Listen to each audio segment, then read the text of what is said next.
الحمدللہ وحدہ والصلاة والسلام علی من لا نبی بعدہ اما بعد فاعوذ باللہ من الشیطان الرجیم بسم اللہ الرحمن الرحیم قل ان الاولین والآخرین لمجموعون الى میقات یوم معلوم ثم انکم ایہا الضالون المکذبون لآکلون من شجر من زقوم فمالئون منها البطون۔ اے پیارے حبیب صلی اللہ علیہ وآلہ وسلم آپ فرما دیجئے بے شک پہلوں اور پچھلوں کو ضرور جمع کیا جائے گا ایک معین دن کی اجل کے ساتھ، پھر تمہیں اے گمراہو جھٹلانے والو تھور کے زہریلے درخت سے ضرور کچھ کھانا ہے، پھر اسی سے پیٹ بھرنے ہیں تمہارے۔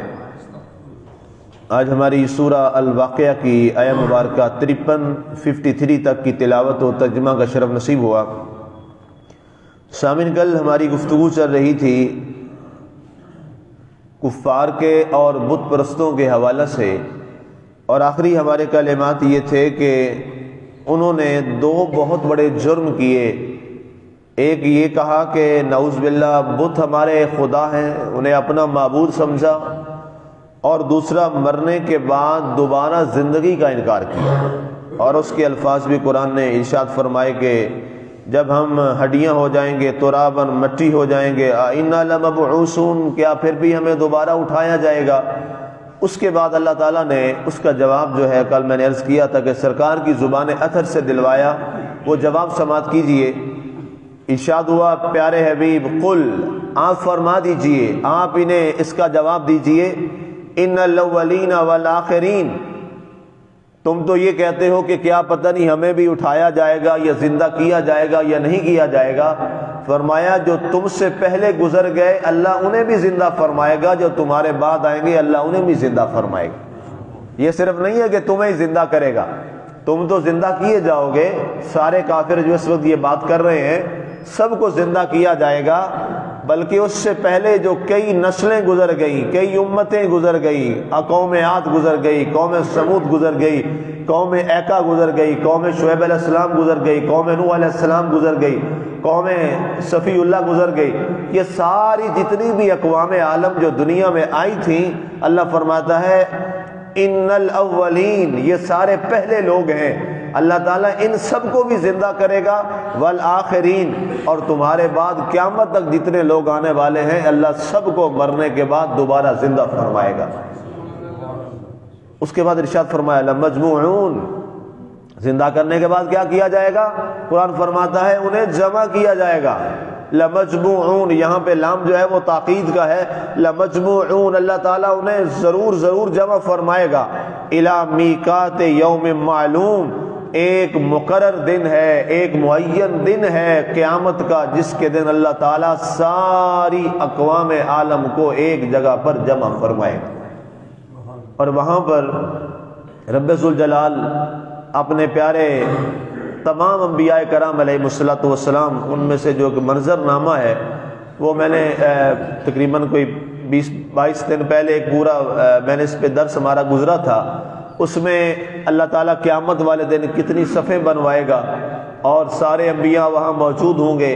اللہ تعالیٰ سارے اقوام عالم کے ایک ایک نبی کی ایک ایک جماعت سے سوال کرے گا، حل حسبتم، کیا تم آج اپنے مقام کو انجام کو پہنچ گئے؟ کیا تمہارے پاس کوئی ہمارا نبی نہیں آیا تھا جو تمہیں تبلیغ کرتا؟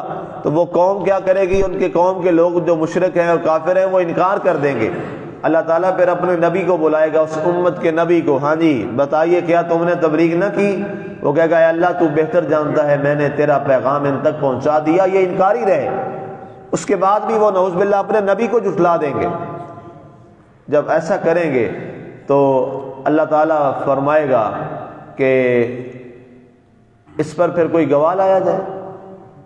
اے پیارے نبی، اللہ اپنے اس نبی رسول سے فرمائے گا کوئی گواہ، تو وہ اللہ کا نبی کہے گا ہاں میرے مالک، میرے پاس گواہ موجود ہے۔ کون آپ کی گواہی دے گا؟ تو وہ اللہ کا نبی اشارہ کرے گا ہمارے نبی حضرت سیدنا محمد رسول اللہ صلی اللہ علیہ وسلم کی طرف۔ یا اللہ یہ تیرا پیارا حبیب، آپ کے حبیب خدا صلی اللہ علیہ وآلہ وسلم گواہ ہے میں نے تبلیغ کی۔ اس وقت اللہ تعالیٰ پھر قرآن میں وہ آیت موجود ہے، فَكَيْفَ جِئْنَا مِن كُلِّ أُمَّةٍ بِشَهِيدٍ وَجِئْنَا بِكَ عَلَىٰ هَٰؤُلَاءِ شَهِيدًا۔ پیارے حبیب، وہ آپ کی شان کا منظر کیا دیکھنے والا ہوگا جب ساری امتوں پہ نبی گواہ آئیں گے، ان کے اپنے اپنے نبی گواہ آئیں گے، اور ساری امتوں پر حبیب ہم آپ کو گواہ لے کے آئیں گے۔ گویا سرکار پہلوں کو بھی جانتے ہیں، سرکار بعد والوں کو بھی جانتے ہیں، سرکار ہر نبی کی امت کو جانتے ہیں، اور ہر نبی کی تبلیغ کو بھی سرکار جانتے ہیں۔ اور گواہ وہی بن سکتا ہے جس نے معاملے کو اپنی نگاہوں سے بچشمے خود دیکھا ہو۔ جس نے بچشمے خود نہ دیکھا ہو یا سنا نہ ہو وہ گواہ نہیں بن سکتا۔ تو یہاں پر اللہ نے اپنے حبیب کو گواہ اس لیے بنایا ہے رب تعالیٰ نے، کیونکہ اپنا اس کا پیارا حبیب قوم آدم کو بھی دیکھ رہا تھا، قوم نوح کو بھی دیکھ رہا تھا، قوم ابراہیم کو بھی دیکھ رہا تھا، قوم عاد و سمود و ایکا کو بھی دیکھ رہا تھا، قوم عیسیٰ علیہ السلام کو بھی دیکھ رہا تھا۔ گویا جس نبی کے علم کا اور آپ کی آنکھ مبارک کا یہ عالم ہو کہ پہلی والی امتوں کو بھی جانتے ہوں، تو کیا وہ اپنی امت کے ہر فرد کو نہیں جانتے ہوں گے؟ ہر ایک کو جانتے ہیں۔ آقا ہم میں سے ہر ایک کے عمل کو ملاحظہ فرماتے ہیں، ہم میں سے ہر ایک ایک شخص کے عمل کو، اس کی سوچ کو، فکر کو، نیت کو سرکار جانتے ہیں، اور سرکار کو معلوم ہے کہ یہ کیا کرتے ہیں۔ آگے ارشاد فرمایا گیا، ثم انکم ایھا الضالون المکذبون۔ اب اللہ کا جلال عروج پہ ہے۔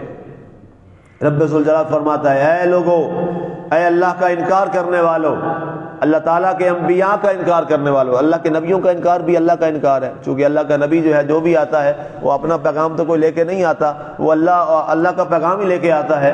اس کے بعد اللہ کے جو انبیاء کے بعد ان کے نائبین ہیں وہ بھی اپنا پیغام تو نہیں، رب کا پیغام لے کے آتے ہیں۔ اس لیے اللہ نے فرمایا جس نے میرے نبی کو، میرے کسی بھی میرا پیغام سنانے والے کو جھٹلایا، اس نے اس کو نہیں جھٹلایا بلکہ اس نے میرے رب ہونے کی ربوبیت کو جھٹلایا۔ تو فرمایا، اے وہ گمراہ لوگو، اے جھوٹے لوگو، تم نے ہمارے حبیب صلی اللہ علیہ وآلہ وسلم کے پیغام برحق کو جھٹلا دیا، اس کا انکار کر دیا۔ لآکلون من شجر من زقوم۔ فرمایا اب تمہاری رسوائی کا دن آ چکا ہے، اب تمہاری تباہی کا دن آ چکا۔ تم نے دنیا میں ہمارے نبی کو جھٹلایا، ہمارے رسول کو جھٹلایا، ہمارے نبی کی بات بتانے والوں کو جھٹلایا۔ اب آؤ وہ بھوک اور شدت میں جب تڑپیں گے اور اللہ سے مانگیں گے، اے اللہ ہمیں کھانے کو کچھ دے دے، اللہ فرمائے گا دنیا میں ساری نعمتیں میں نے تمہیں کھانے کو دی، تم نے میرا انکار کیا، میں نے پھر بھی تمہیں رزق دیا، تم نے میرے نافرمانیاں کی، میں نے پھر بھی تمہیں رزق دیا، تم میرے نبی کا انکار کرتے رہے، میں نے پھر بھی تمہیں رزق دیا، تم نے میرے نبی صلی اللہ علیہ وآلہ وسلم کی باتوں کا مذاق بنایا، اس کی سنت کو اچھالا، میں نے پھر بھی تمہیں رزق دیا، تم میرے نبی کی گستاخی کرتے رہے، میں نے تمہیں پھر بھی رزق دیا، میں تمہیں دنیا میں بے شمار رزق دیتا رہا، یہ میرے رب ہونے کی دلیل ہے، میں رب ہوں، میں سب کو دیتا ہوں۔ میں نے کہا سمجھ جاؤ، وگرنہ وہ وقت آنے والا ہے جب میں تمہارے ساتھ جبار اور قہار بن کے پیش آؤں گا۔ آج میں اے ظالموں اور کافروں اور گستاخوں تمہارے ساتھ رحمان اور رحیم بن کے نہیں، وہ میں دنیا میں تمہارے ساتھ کر چکا۔ یہ اللہ کی صفت رحمانی اور رحیمی ہی ہے نا کہ اتنے برائیوں کے بعد پھر بھی ہم سب کو رزق دیتا ہے، یہ اس کی کریمی ہے، اس کی یہ رحمت ہی ہے۔ کافروں کو بھی دے رہا ہے، منافقوں کو بھی دے رہا ہے، مشرکوں کو بھی دے رہا ہے، مسلمانوں کو بھی دے رہا ہے، جو مانتا ہے اسے بھی دے رہا ہے، جو نہیں مانتا اسے بھی دے رہا ہے۔ وہ اپنی رحمان اور رحیمی کی صفت پوری فرما رہا ہے۔ لیکن جب روز جزا ہوگا، جب بدلے کا دن ہوگا، جب حساب اور میزان کا دن ہوگا، وہاں اللہ فرماتا ہے پیارے وہاں ایسا نہیں ہوگا۔ اب جب یہ مانگیں گے کہ ہمیں کچھ کھانے کو دیا جائے، قرآن فرماتا ہے لآکلون من شجر من زقوم، انہیں تھور کے زہریلے پتوں اور اس کے تنوں کے ساتھ ان کے منہ میں زبردستی ڈالا جائے گا۔ اور تھور کا درخت یہ پودا ہے بڑا، اس کے اندر وائٹ قسم کا دودھ بھی نکلتا ہے، عام ہے، کوئی اتنا کوئی نایاب چیز نہیں ہے، پنجاب میں بھی بہت ہوتا ہے۔ یہ اتنا زہریلا ہے، اتنا زہریلا ہے کہ حکیم لوگ اسے استعمال کرتے ہیں کہ جو کوئی کسی کو زہریلی ایسی کوئی پھوڑا یا پھنسی نکل آئے جس پر سارے علاج اور دوا جو ہے وہ بیکار ہو جائیں، تو اس پر کہتے ہیں کہ یہ تھور کا تھوڑا سا دودھ ڈال دو، اس کا یہ زہریلی جو بیماری یہ جو فنسی پھوڑا ہے یہ ٹھیک ہو جائے گا، کہ اتنا اس کا دودھ زہریلا ہے کہ وہ زہریلی فنسی کو بھی ختم کر دیتا ہے۔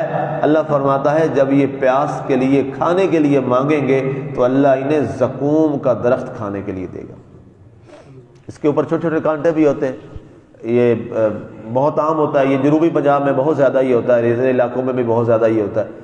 تو یہ اتنا زہریلا قسم کا یہ ایک اس کا پودا ہے، اور اس کا دودھ ہوتا ہے جو اس میں سے نکلتا ہے، سبز کلر کا یہ پورا یہ پودا ہوتا ہے، اور اس کے اندر سے جو ہی ہاتھ لگائیں تو اس کے پتے بھی ٹوٹ جائیں تو اس میں سے بھی وائٹ قسم کا، سخت وائٹ قسم کا گاڑھا جو ہے وہ دودھ نکلتا ہے، اور اتنا وہ زہریلا ہوتا ہے کہ اگر وہ جسم پر لگ دے تو جسم کو جلا کے رکھ دیتا ہے۔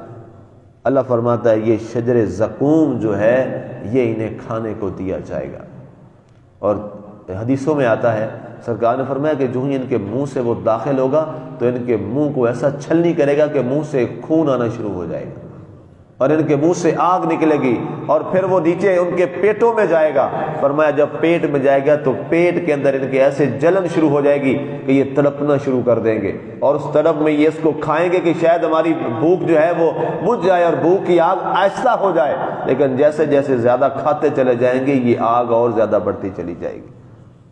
استغفر اللہ استغفر اللہ، الیاذ باللہ، الامان الامان الحفیظ۔